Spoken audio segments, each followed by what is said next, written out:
Токтогул КЭСинде турабыз.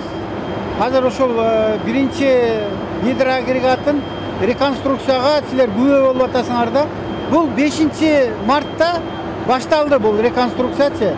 Анан 1-ноябрга буларга бизден ошол биринчи агрегатты ишке киргизип бергиле деп атабыз. Бул жерде 2 агрегат өзүңөр билесиңер 22-жылы бирөөнү бергенбиз, 23-жылы биринчи, экинчи агрегатты бергенбиз, анан 4-чү агрегат, азыр 1-чи агрегат калды. Быйыл 1-чи агрегатты ишке киргизсек дагы 60 мегаватт кошулат.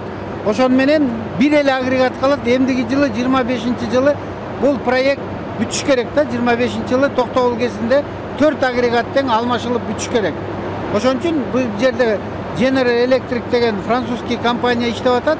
Мына өзүңөр күбө болуп атасыңар, артында турган тетиктердин баары тең 100% алып келип складка коюлган.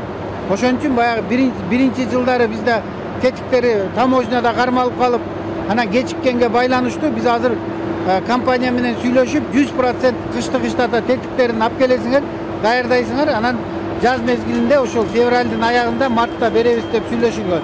Быйыл 5-мартта бердик, мына азыр өзүңөр күбө болгондой реконструкция жүрүп жатат. Баарын алып чыгып жаңылап туруп, кайра ноябрга Кудай буйрса бизге жаңы агрегат коюп берет.